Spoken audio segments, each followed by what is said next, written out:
Most men fail not because they are weak, but because they keep negotiating with their own excuses. You are here because you are done negotiating.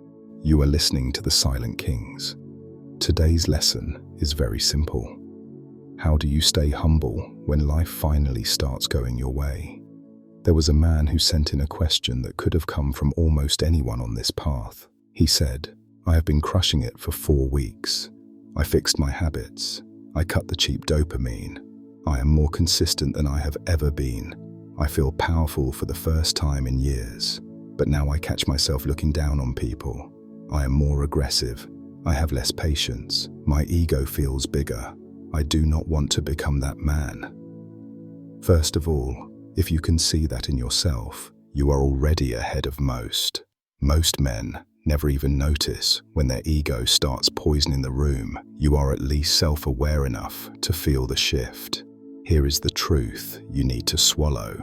What you have done is good. It is not yet impressive to the man you are trying to become.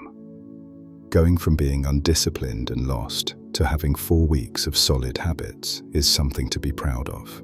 You should feel good about that. You climbed out of a dark place and started walking toward the light. That matters, but it is not a reason to look down on anyone. All it means is that you stopped being the man you know you should never have been in the first place. You are not at the mountaintop, you are at the first ledge. Think of it like this: if you have been inconsistent, lazy, numbing yourself for years, then you chain together 4 good weeks of training, work, reading, clean eating, discipline. Is that progress? Yes. Is it transformation? Not yet. It is the beginning of one.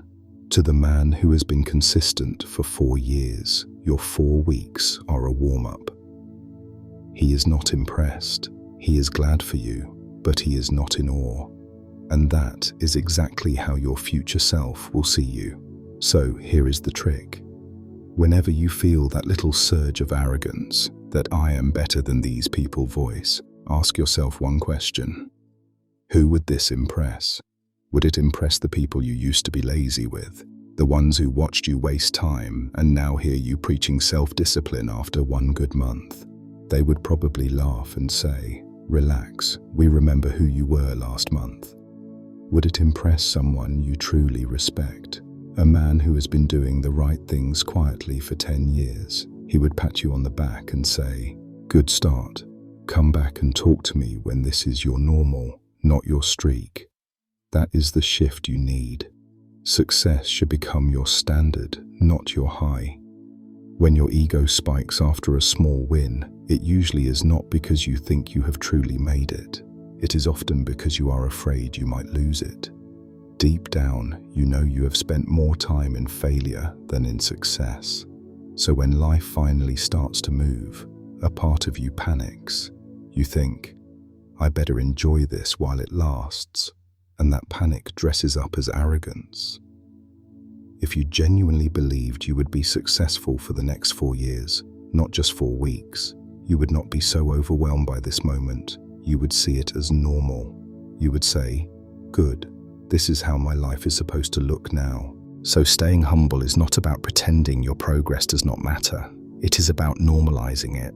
You should wake up and think, "Of course I train. Of course I keep my word. Of course I show up for my work. Of course I cut the cheap dopamine." Not, "Look how special I am for doing the bare minimum for a few weeks." That does not mean you never celebrate. It means your celebration is quiet and private. A nod to yourself, not a performance for the world. If you hit a good month with your habits, or your business makes some money, or you finally see results in your body, ask the question again. Would this impress a real master of this area? Would it impress the man I want to be in 10 years? Most of the time, the answer is no. He would be happy for you, but he would not put you on a pedestal. He would say, "This is what you should have been doing anyway. Now keep going." There is another layer to this. Be careful what you decide to normalize. If your early success came from shortcuts, from luck, from reckless decisions that just happened to go your way, never normalize that. Do not build an identity around winning the equivalent of a lottery ticket. But if your success is coming from the right things, steady work, honest effort, real discipline, good decisions, then you absolutely should normalize that. You should see it as the new baseline of who you are. So when you feel the ego creeping in, you have two options. One, you can believe the story that you are now above everyone after a short streak of doing what you were supposed to do all along. Or two, you can remind yourself that this is simply you, finally behaving like the man you were meant to be. You are not supposed to be shocked by your own discipline, you are supposed to rely on it. So the next time you catch yourself thinking, I am better than these people now, stop and ask, would this version of me impress the man I want to become in 5 or 10 years? If the answer is no, drop the ego and get back to work. This is the Silent Kings. We are not in the business of loud pride. We are in the business of quiet consistency.